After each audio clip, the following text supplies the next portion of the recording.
the next 2 weeks at least, this is how we're going to get through this chapter. This chapter, luckily for you guys, is pretty short. This is, I think, the shortest one we do all year. When we finish this up, there will be some other assignments that you can already see on Classroom, but for right now, we're just going to focus on the judicial branch and the fact that I am not there to see you all laugh uproariously at my fantastic visual pun here. Anyway, inception of the judiciary. How do we get to the judicial branch? Pretty simple. Article 3 of the Constitution is going to create the judicial branch. It is by far the least exciting of the three branches, in no small part because, well, there's not a lot written about it. Article 3 of the Constitution creates it, so it comes after the legislative branch and after the executive branch, and you'll kind of see why. Article 3, Section 1 creates the Supreme Court. We will go through all of the levels of court in this unit here, but the Supreme Court is sort of the aspirational one. It's the one you always hear about. It's the end of the road. Courts as you know them at the federal level are created by the Judiciary Act of 1789, which you may also recall because this is what's going to lead to Marbury versus Madison, which we will go over again later in the chapter. But this will end up leading us to judicial review, among a number of other things. So here is your first Chief Justice of the Supreme Court right here, John Jay. He hates the Supreme Court. He's going to bail real quick and go be governor of New York instead. So what else does the Judiciary Act of 1789 do? First off, it's going to create district attorneys. If you have committed a federal crime, the district attorney or the assistant district attorney is going to prosecute that crime on behalf of the federal government. So this is the sort of law enforcement end here. These are the people that try the cases that are investigated by groups like the IRS or the FBI. It's also going to allow for the creation of district and circuit courts, first one, then the other. District courts are your small local federal courts, and then circuit courts will be the larger ones. Way more on that later. And lastly, and most importantly, for really the entire history of the judiciary in America, is the fact that Congress can expand on any and all federal court systems. So it starts out, you got a couple judges in federal courts because we don't have that many people living in the country. But as westward expansion occurs and Americans spread throughout the continent, then we need more judges to fill those seats. Not only can we create more district courts, more circuit courts, we can also create more seats on the Supreme Court. Nowhere in the Constitution does it actually say there need to be 9 people on the Supreme Court. That's just what we're currently at. The number's gone up and down over the years, and we'll talk about that a little bit later. But that's how we get to where we're at with the courts themselves. We'll get into the habit here of, if you guys have questions, please leave them in a comment on the YouTube, and I will answer those probably in big chunks at a later date. I do realize I just said the YouTube and I sounded like a 90-year-old man, but, you know, take what you can get. All right, so the first thing we have to go over here with courts is jurisdiction. Who gets to hear which case?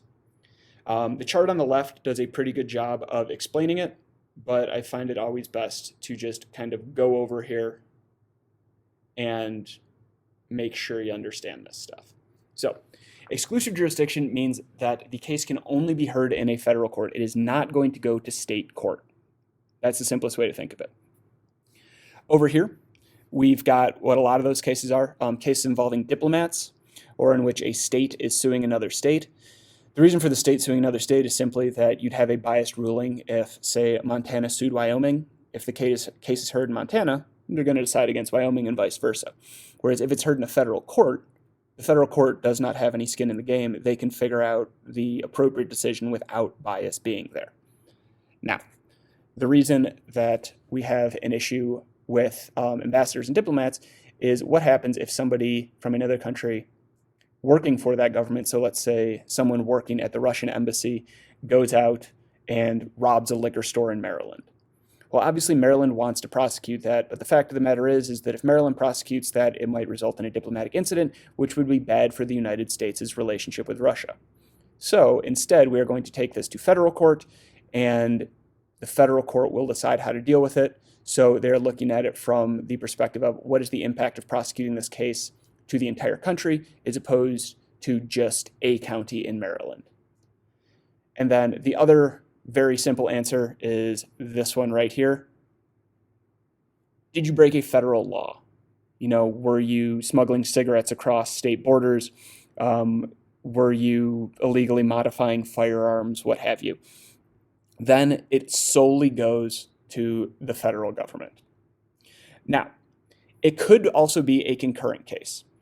So, interstate complaints can start in a state. They're usually going to end up in federal court anyway, like we said earlier, because of the whole bias issue. Also, and this is a weirder one, is this right here. If the suit's over 75 grand and complainants are from two different states, that's an and, that's not an also. And again, this is just to streamline it and to make sure that no one state has some weird tax policy that is going to wrong somebody or something along those lines. Next, we are going to get into a little more on this. So, next up, what you have is what's called original versus appellate jurisdiction. And I realize this slide's a little hard to read, but you've got time to work it out. So original jurisdiction is, like it says, exactly what it sounds like. Where was the case first heard? So if a case is heard initially in Montana, then Montana is going to have original jurisdiction there. Whereas appellate jurisdiction is who gets the case next. So if it's heard in the district court downtown, or up in Great Falls or something like that, they will have original jurisdiction. But if the appeals go forward, then you will go to the Circuit Court of Appeals. At the Circuit Court of Appeals, you're going to deal with a bunch of judges. We'll go more in depth on this in a unit or two. But the basic idea here is appellate jurisdiction is what is the next step for trying your case? Who are the next people to hear it? So you can sort of plan out what's going to happen, especially if you're in a case with a lot of legal wrangling going on. So maybe you're in the South and there's some civil liberties or civil rights issues going on. All sorts of stuff can change appellate jurisdiction. We're going to leave it there for today. And tomorrow we will pick up with the split between what federal and state courts really deal with. Keep washing your hands, and I will talk to you all again soon.